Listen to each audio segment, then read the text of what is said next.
ఈ రోజు బైబిల్ స్టడీలో ఆదికాండము 25వ అధ్యాయం గురించి చదువుకుంటున్నాము. ఇందులో 34 వర్సెస్ ఉన్నాయి. అబ్రహాం యొక్క రెండవ వివాహం గురించి ఈ అధ్యాయంలోనే ఉంటుంది. ఆమె పేరు కెతూరా. కెతూరా యొక్క పిల్లల పేర్లు జిమ్రాను, యొక్షాను, మెదాను, మిథ్యాను, ఇష్బాకు, షూఅహు అనేవి. వీళ్ళందరికీ కూడా తాను బ్రతికి ఉన్నప్పుడే అబ్రహాము బహుమానాలు ఇచ్చి వాళ్ళకంటూ కొంత ఆస్తి ఇచ్చి వారిని తూర్పు దేశం తట్టుకు ఇస్సాకుకు దూరంగా పంపించి వేస్తాడు. ఎందుకు అంటే హాఫ్ బ్రదర్స్ మధ్య ఉండే వైరము అబ్రహాముకు తెలిసే ఉంటుంది. అప్పటి సమాజంలో ఇలాంటివన్నీ కూడా చాలా చూసే ఉంటాడు. అప్పట్లో చాలా మంది పిల్లలు ఉండడము, ఉపపత్నులు ఉండడం అనేది ఒక కామన్ ఇష్యూ. అండ్ తనకు కలిగినది యావత్తు కూడా ఇస్సాకుకు ఇస్తాడు అబ్రహాము. ఇస్సాకు వాగ్దాన పుత్రుడు. అబ్రహాము బ్రతికిన సంవత్సరంలో 175. అబ్రహాము నిండు వృద్ధాప్యమునకు వచ్చిన వాడే మంచి ముసలితనమున ప్రాణము విడిచి మృతి నొంది తన పితరుల యొద్దకు చేర్చబడెను. నీవు క్షేమముగా నీ పితరుల యొద్దకు పోయేదవు, మంచి వృద్ధాప్యమందు పాతి పెట్టబడదువు అని దేవుడు 15వ అధ్యాయంలో వాగ్దానం ఇచ్చిన విధంగా అబ్రహాము 175 సంవత్సరాలు బ్రతి తన పితరుల యొద్దకు చేర్చబడినట్లుగా మనం ఇక్కడ చూస్తూ ఉన్నాము. అతడు పాత పెట్టబడిన స్థలము మక్పేలా గుహ. సారాని ఎక్కడైతే పాతి పెట్టారో అదే స్థలంలో అబ్రహామును కూడా పాతి పెట్టడం జరుగుతుంది. ఈ మక్పేలా పొలమును దాని గుహను అబ్రహాము ఎఫ్రోను దగ్గర నుండి కొన్నట్లుగా మనం 23వ అధ్యాయంలో చూస్తాము. శారా మరణం తర్వాత అబ్రహాము చనిపోయాక దేవుడు అతని కుమారుడైన ఇస్సాకును ఆశీర్వదిస్తాడు. ఇస్సాకు కాపురం ఉంటున్న స్థలం బెహెర్ లహ్రోయి. బెహెర్ లహ్రోయి అంటే అర్థం ఏమిటో కామెంట్లలో చెప్పండి. దీనిని మొదటిసారిగా మనం 16వ అధ్యాయంలో చూసాము. అలాగే ఇక్కడ ఒక ఇంట్రెస్టింగ్ విషయం ఏంటి అంటే ఇష్మాయేలు, ఇస్సాకు ఇద్దరు కలిసి వారి తండ్రిని అబ్రహామును పాతి పెట్టినట్లు మనము ఈ అధ్యాయంలో చూస్తాము. ఈ అధ్యాయంలోనే ఇష్మాయేలు యొక్క వంశావళి కూడా చెప్పబడుతుంది. 12 మంది పిల్లలు, వాళ్ళ పేర్లు అనేవి చెప్పబడతాయి. దేవుడు 17వ అధ్యాయంలో అబ్రహామునకు వాగ్దానం ఇచ్చినట్లుగా ఇష్మాయేలును గూర్చి, నీవు చేసిన మనవిని నేను వింటిని, ఇదిగో నేను అతనిని ఆశీర్వదించి అతనికి సంతానాభివృద్ధి కలగజేసి అత్యధికముగా అతనిని విస్తరింపజేసేదను. అతడు 12 మంది రాజులను కనును, అతనిని గొప్ప జనముగా చేసేదను. ఇష్మాయేలు జీవించిన సంవత్సరంలో ఎన్ని అంటే 137. ఇస్సాకుకు రిబ్కాతో పెళ్లైనప్పుడు తన వయసు 40 సంవత్సరాలుగా చెప్పబడుతుంది మరియు రిబ్కా గొడ్రాలుగా చెప్పబడుతుంది ఈ అధ్యాయంలో. This is really interesting comparison. సారాకు మరియు రిబ్కాను ఇద్దరిని కూడా వెరీ బ్యూటిఫుల్ ఉమెన్ గా చెప్పబడ్డారు. మిక్కిలి చక్కనది అనేసి తిననన్నారు. శారమ్మన్ అయితే మిక్కిలి సౌందర్యవతి అనేసి ఆమెను చెప్పబడ్డారు. బట్ ఇద్దరు కూడా వెరీ బ్యూటిఫుల్ ఉమెన్ అని చెప్పబడినట్లే ఇద్దరు కూడా చైల్డ్ లెస్, గొడ్రాలుగా ఉన్నట్లుగా కొన్ని దశాబ్దాల పాటు అని ఎందుకంటున్నాను అంటే ఇస్సాకుకు తన 60 సంవత్సరాలప్పుడు పిల్లల్ని కంటుంది రిబ్కా. అంటే 20 years ఉండరు. అక్కడైతే ఆల్మోస్ట్ దేవుడు వాగ్దానం ఇచ్చిన 25 years కి ఇస్సాకు పుట్టడం జరుగుతుంది. కాబట్టి కొన్ని దశాబ్దాల పాటు వాళ్ళు పిల్లలు లేకుండా ఉండడం అనేది జరుగుతుంది. ఇస్సాకు దేవుణ్ణి వేడుకొనగా, ప్రార్థించగా పిల్లల కొరకు దేవుడు అతని ప్రార్థన వినను గనక ఆమె గర్భవతి అవుతుంది. But she got pregnant with twins. కవల పిల్లలు ఆమె గర్భంలో ఉంటారు.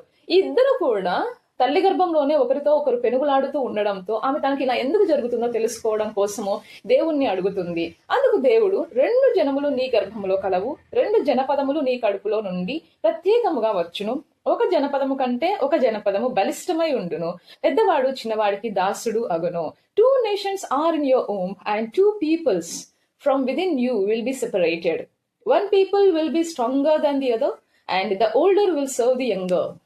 మొదటి కుమారుడు ఎర్రని వాడుగా బయటకు వస్తాడు. అతని బాడీ అంతా కూడా రోమ వస్త్రము వల్లే, అంటే హెయిర్ అనేది అతనికి ఎక్కువగా ఉంటుంది కాబట్టి అతనికి పేరు ఏషావుగా పెడతారు. రెండోవాడు బయటికి వచ్చినప్పుడు అన్న మడిమ మీద అతని చెయ్యి ఉంటుంది కాబట్టి అతనికి యాకోబు అని పేరు పెడతారు. యాకోబు అనగా అర్థము మోసగాడు అని. పిల్లలు పుట్టినప్పుడు ఇస్సాకు యొక్క వయస్సు 60 సంవత్సరాలు. అంటే పెళ్ళైన 20 సంవత్సరాల వరకు వాళ్లకు పిల్లలు లేరు. పెద్ద కొడుకు హంటర్ గా, వేటాడడంలో నేర్పరిగా ఉంటాడు, అరణ్యవాసిగా ఉంటాడు. చిన్న కొడుకు వచ్చేసి సాధువుగా గుడారాల్లో నివసిస్తూ ఉంటాడు. ఈ ఇద్దరు కుమారులను తల్లిదండ్రులు కూడా పంచుకొని చెరొకరిని ప్రేమించడం జరుగుతుంది. పెద్దవాడంటే తండ్రికి ఎక్కువ ఇష్టం, చిన్న కుమారుడంటే తల్లికి ఎక్కువ ఇష్టంగా ఉంటుంది. ఒకరోజు ఏషావు పొలం నుండి ఇంటికి వస్తాడు. అలసిపోయి ఉంటాడు. సో తమ్ముడు వంట వండుతూ ఉండడం చూసిన ఏషావు, నేను అలసి ఉన్నాను, ఎర్రగా ఉన్న దానిలో కొంచెం దయచేసి నాకు పెట్టుము అని అడుగుతాడు. Quick, let me have some of that red stew, I'm famished. But తమ్ముడు ఏమంటాడు అని, నీ జ్యేష్ఠత్వం నాకు ఇమ్ము అని అడుగుతాడు యాకోబు. మేబీ తనకన్నా కొన్ని నిమిషాల ముందే పుట్టాడు, బట్ జ్యేష్ఠత్వము అనేది అన్నకు దక్కింది అన్న ఆలోచన యాకోబుకు ఉండి ఉండొచ్చు. బట్ ఇక్కడ ఇంట్రెస్టింగ్ అయిన రిప్లై ఏంటి అంటే, కానీ ఏషావు ఆ జ్యేష్ఠత్వాన్ని ఘనంగా ఎంచడు. అరే, ఐఎమ్ ఫామిష్డ్, నేను చావబోతున్నాను, అంటే నాకు ఎక్కువ ఆకలి అవుతూ ఉంది, ఈ జ్యేష్ఠత్వం నాకెందుకు అంటాడు. ఫస్ట్ ప్రామిస్ చెయ్యి, చేస్తే గాని ఇవ్వను అన్నప్పుడు యాకోబు ఆ విధంగానే ప్రమాణం చేసి ఏశావు యాకోబు ఇచ్చిన ఆ ఆహారము చిక్కుడుకాయ వంటకము తినేసి వెళ్ళిపోతాడు ఏశావు. ఆ విధంగా ఏశావు తన జ్యేష్ఠత్వాన్ని తృణీకరించినట్లుగా మనం ఈ అధ్యాయంలో చూస్తూ ఉన్నాము. జ్యేష్ఠత్వము అనేది దేవుడిచ్చిన బహుమానము, కానీ ఏశావు దాన్ని తృణీకరించాడు. బహుశా ఇదే మొదటి కారణం అవుతుందేమో దేవుడు ఏశావును ఎంచుకొనకపోవడానికి. ఎందుకంటే పుట్టుకతోనే పుట్టిన ఇంటి నుండి గాని కంప్లీట్ గా లైఫ్ ని దేవుడు నిర్ణయించి ఉండడేమో అని నాకు అనిపిస్తూ ఉంది. బట్ మన చాయిసెస్ వలనే, మన నిర్ణయాల వలనే ఆ విధంగా మన లైఫ్ అనేది లీడ్ అవుతుంది అని. ఎందుకంటే రూతు ఒక మోయాబీయురాలు, కానీ దేవుడు ఆమెను క్రీస్తు యొక్క వంశావళిలో పేర్కొన్న 4 స్త్రీల పేర్లలో ఒకటిగా ఆమెకు ఘనత ఇచ్చాడు. అంటే మన క్రియలు, మన ఆలోచనలు, దేవుని ఆజ్ఞలకు మనం లోబడము, విధేయత చూపడం అనేది మనకు చాలా ముఖ్యం. అబ్రహాం నుంచి మనం ప్రధానంగా నేర్చుకునేది ఏంటి అంటే విధేయత. తనని ఆ ఊరు నుంచి, కల్దీల ఊరాన పట్టణం నుంచి బయటికి రమ్మన్నప్పుడు వచ్చాడు, మరి వేరే చోట ఉండమన్నప్పుడు ఉన్నాడు. మరి దేవుడు తనకు పరీక్ష పెట్టిన ప్రతి చోట దేవునికి లోబడుతూ వచ్చాడు అబ్రహాము. అబ్రహాం నుండి మనము విధేయతను నేర్చుకుంటాము, ఇస్సాకు నుండి దేవునిలో నిలిచి ఉండడం నేర్చుకుంటాము. మరి యాకోబులో మనం ఏం నేర్చుకుంటాము, ఎందుకు దేవుడు యాకోబును ఎంచుకున్నాడు, నెక్స్ట్ చాప్టర్స్ లో మనం గమనిద్దాము. మరి ఈ చాప్టర్ నుండి మనం నేర్చుకోవాల్సింది ఏంటి అంటే, నన్ను ప్రధానంగా ఆకర్షించిన విషయం అయితే ఇస్సాకు ఇష్మాయేలు కలిసి తమ తండ్రిని పాతి పెట్టడం అనేది. ఎందుకంటే ఈ సహోదరుల మధ్య సఖ్యత అనేది చిన్నప్పటి నుంచి ఉన్నట్లుగా మనం చూడము. వారిద్దరూ వేరు వేరు స్థలాల్లో పెరిగారు, ఒకటిగా పనిచేయాల్సి వచ్చినప్పుడు వాళ్ళ డిఫరెన్సెస్ అన్నిటిని పక్కన పెట్టారు. ఇష్మాయేలు 14 ఏళ్ల వయసులో తండ్రి చేత తన ఇంటి నుండి పంపించి వేయబడతాడు, కానీ తన తండ్రి విషయంలో తన బాధ్యతను మరచిపోలేదు ఇష్మాయేలు. అబ్రహాము ఇస్సాకు యొక్క పాతని క్లియర్ చేస్తాడు. తను రెండో పెళ్లి చేసుకుని ఉండొచ్చు, పిల్లల్ని కని ఉండొచ్చు, కానీ ఇస్సాకుకు దక్కాల్సిన దాంట్లో తనకి అన్యాయం అనేది చేయడు.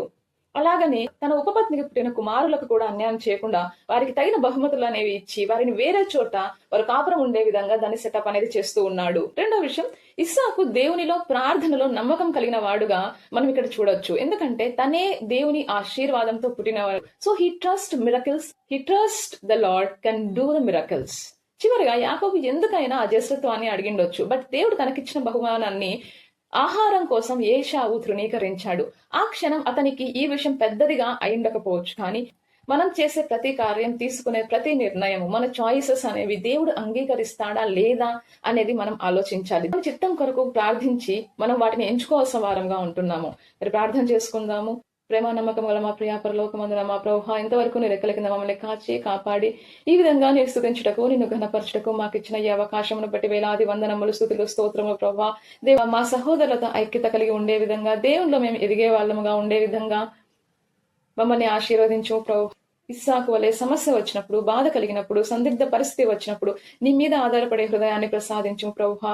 అలాగే నీవు మాకు ఇచ్చిన గిఫ్ట్స్, బహుమానాలు, బ్లెస్సింగ్స్ ని పొరపాటున కూడా తక్కువ చేసి చూడకుండా నిన్ను నమ్మి నీవు మా కొరకు ఏర్పాటు చేసిన ప్రయాణంలో ముందుకు సాగే ధైర్యాన్ని, డిటర్మినేషన్ ని మాకు ప్రసాదించండి, మమ్మల్ని నడిపించండి. ఆ రోజువారీ పనులలో మేము చేసే ఆలోచనలో నీవే మాకు తోడుగా ఉండుమని యేసుక్రీస్తు అతి పరిశుద్ధ నామమున మిమ్మల్ని అతి మిక్కిలిగా అడిగి వేడుకుంటున్నాము మా ప్రియ పరలోకమందున మా ప్రభువా. ఆమేన్. ఇప్పటి వరకు 25 చాప్టర్స్ అయిపోయాయండి, అంటే హాఫ్ ఆఫ్ ది జెనసిస్ అయిపోయింది. Thank you so much for watching. See you tomorrow.